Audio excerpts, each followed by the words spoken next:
부동산 전문 기자 이현진 기자와 함께하는 톡톡 부동산 시간입니다. 오늘도 이현진 기자 나와 있습니다. 안녕하십니까? 네, 안녕하세요. 네, 오늘 톡톡 부동산에서는 어떤 내용을 다뤄볼까요? 네, 기획재정부가 2017년 경제 정책 방향을 발표를 했습니다. 그런데 이곳에 부동산과 관련된 내용도 함께 들어있는데요.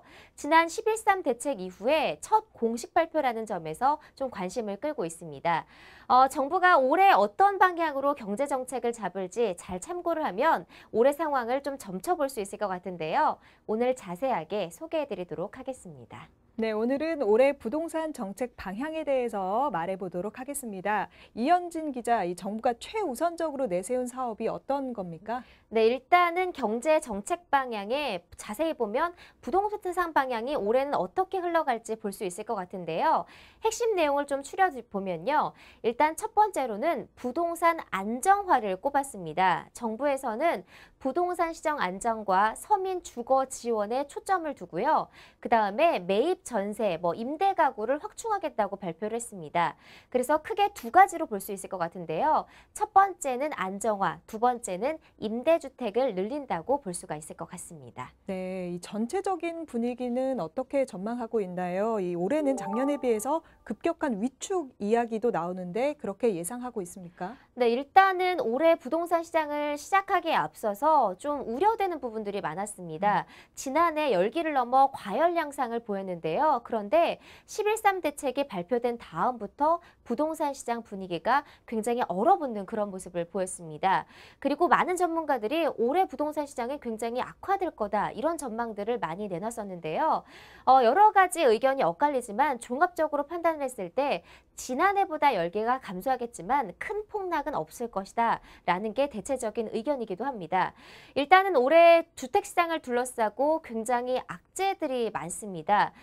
입주 물량이 증가하고요. 또 금리 상승이라는 이슈도 있고요. 또 경기 악화, 또 수요 공급과 과잉이라는 여러 가지 불확실성이 예고돼 있는데요. 그래서 여러 가지 상황을 고려했을 때 부동산 시장의 위축은 불가피할 전망이지만 아직까지 그러니까 상반기까지는 크게 폭락할 우려는 많지 않다라고 정리를 할 수 있을 것 같습니다. 네, 그 내용을 좀 살펴보도록 하겠습니다. 이 공급이 늘고 경기도 악화됐는데 왜 급격한 위축 가능성은 적다 이런 전망이 나오는 거죠? 네, 일단은 급격한 위축은 없을 것이다라는 전망에 앞서서 지금 이제 가지고 있는 부동산 시장을 둘러싼 악재들을 좀 살펴볼 필요가 있을 것 같은데요. 그동안에 이제 지난해와 작년에 올해 최대 물량들이 공급이 됐습니다. 역대 최고라는 물량들이 분양시장에 공급이 되면서 이게 굉장히 물량이 많았는데요. 그런데 문제는 입주 시점까지 2, 3년 정도가 걸립니다. 그런데 그 입주 시점이 올해부터 예고되어 있습니다. 그렇다면 전체적으로 물량이 증가하면서 아파트 물량이 증가하고 그리고 세입자를 찾기 어려운 현상들이 이어지는 것 같고요. 그래서 공급 물량 과잉이다라는 이야기가 나오고 있습니다. 그다음에 이제 수요자 측면에서는 지금 미국이 금리를 12월 달에 지난해 12월 달에 한 차례 인상한 바가 있는데요. 앞으로도 계속해서 금리를 인상할 것이라는 예고가 나오고 있습니다. 그렇게 되면 우리나라도 이 초저금리를 유지할 수 없기 때문에 미국에 따라서 금리를 인상하게 되고요. 그렇게 된다면 대출자의 부담도 커질 것으로 예상이 됩니다. 그리고 우리나라 가계부채가 지금 1,300조 원을 돌파할 만큼 굉장히 위험한 상황에 직면해 있는데 그래서 정부에서 주택담보대출 옥죄기에 들어갔습니다. 그래서 경기도 악화돼 있고 또 매수 심리도 위축돼 있는 데다가 정부에서 대출까지 옥죄면서 여러 가지 위축될 가능성이 많은 상황입니다. 그렇긴 하지만 폭락할 가능성이 적다는 건요. 그렇지만 그래도 여러 가지 주택시장이 갖고 있는 희망이 있습니다. 일단은 계속해서 이제 수요자들이 있다는 점이 있고요. 그다음에 우리나라는 특이하게 전 세계에서 전세라는 제도를 가지고 있는데 이 전세가가 찾는 수요가 계속 있으면서 전세가 폭락할 위험은 적다라는 겁니다. 그러면 전세가가 폭락하지 않으면 그만큼 매매가도 폭락할 가능성이 적다라고 보여질 줄 수 있을 것 같고요. 그다음에 이제 미국이 금리를 올리면서 우리나라도 같이 인상을 하겠지만 그 폭이 원래 적습니다. 한국은행이 금리를 인상할 때 1%, 2% 이렇게 높게 올리지 않고요. 한 번 인상할 때 0.25%포인트씩 적게 올립니다. 그래서 올 상반기까지는 급격하게 금리가 올라갈 가능성은 적기 때문에 제한적으로 완전히 위축될 가능성은 적다라고 예측을 할 수 있을 것 같습니다. 네, 그럼 이제 올해 부동산 정책 방향에 대해서 알아보도록 하겠습니다. 이 11월에 연이어 부동산 규제 대책이 나왔지 않았습니까? 앞으로 추가 조치가 또 나올 수 있을까요? 네, 그렇습니다. 정부가 올해에도 부동산과 관련된 추가 대책을 내놓을 것이다. 이렇게 예고를 한 상태인데요. 일단은 지난해 11.3 대책이 시장 예상보다 훨씬 더 강력한 대책들이 나왔었죠. 시장을 안정화시키기 위해서 여러 가지 규제들을 적용을 했는데요. 청약 시장에 가수요가 과도할 것으로 예상되는 지역을 중심으로 정부가 올해도 또다시 이제 규제를 내놓을 예정입니다. 일단은 정부에서는 지난해 11.3 대책을 통해서 37개 시군구만 규제 대상 지역에 포함을 했었는데 이제 아직까지 그렇지 않은 지역을 중심으로 정부에서 확대로 이제 실시할 예정입니다. 그러니까 이 조정 지역에 포함되지 않은 지역도 추가로 선정할 가능성이 높은 상태인데요. 일단 분양권 전매 제한을 강화한다거나 1순위 자격을 제한하는 등의 추가 조치를 내놓을 가능성도 많은 상황입니다. 네, 그럼 반대로 매매 거래가 위축될 우려가 있는 지역도 있습니까? 네, 그렇습니다. 사실 이제 정부에서 여러 가지 규제를 내놓지 않아도 정부가 매매 거래가 지금 매매 시장이 가라앉는 지역이 있습니다. 특히 이제 소지방 같은 경우가 그런데요. 이런 지역 같은 경우에서는 정부가 오히려 인센티브를 제공을 합니다. 그러니까 청약 과열 지역은 규제를 하고 그렇지 않은 지역은 완화를 한다는 건데요. 그래서 청약 규제를 풀어서 각종 지원 제도를 마련하겠다라고 발표를 했습니다.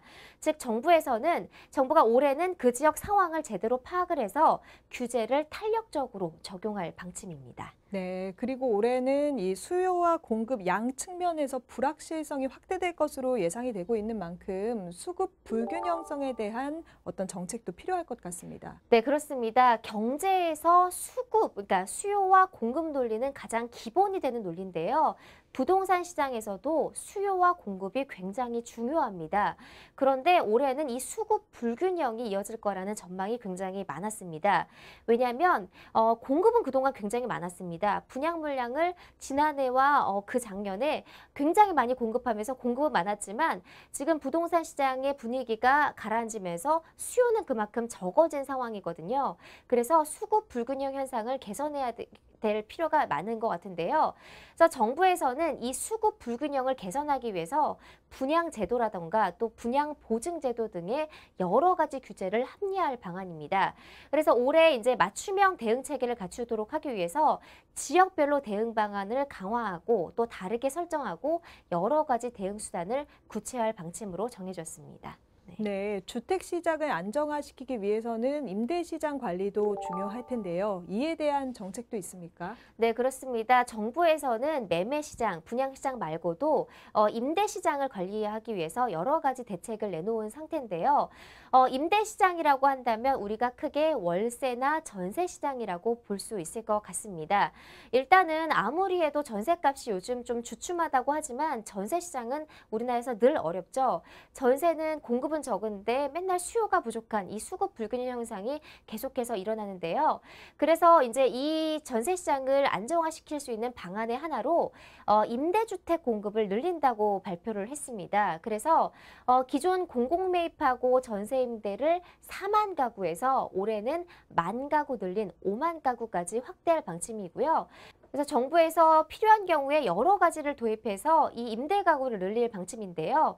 기존에 이제 미분양 아파트가 있는 경우에 그거를 매입을 해서 전체적으로 매입을 해서 임대를 주거나 혹은 임대주택을 여러 가지 방식으로 공급하는 리츠 등도 설립을 해서 매입 임대를 늘려서 전세 시장이나 월세 시장을 안정화할 계획입니다. 네, 임대 시장이 확대되면은 임차인을 보호해야 하는 방안도 마련이 돼야 할 텐데요. 어떻습니까? 네, 그렇습니다. 사실 이제 전세 같은 경우에는 전세금을 떼이고 못 받는 깡통 전세나 이런 위험성도 굉장히 많기 때문에 전세에 들어갈 때 조심해야 될 부분이 많은데요. 그래서 정부에서는 이 보증금을 제대로 반환해서 받도록 여러 가지 장치를 마련해 두고 있습니다. 지금도 그런 장치들이 있는데요. 그런데 정부에서는 더 추가해서 임차인에게 여러 가지 제도들을 도입할 예정입니다. 이제 주택 가격이 하락하는 경우가 있는데 전세 임차인이 보증금을 돌려받지 못할 수 있을 경우가 있는데요. 그래서 전세 보증 반환 보증이라는 걸 활성화해서 세입자가 안전하게 보증금을 돌려받을 수 있도록 여러 가지 제도를 확충할 방침입니다. 네, 또 어떤 정책들이 예정되어 있나요? 일단은 이제 정부에서는 투기 수요를 막기 위해서 지난해부터 점검을 실시하고 있는데요.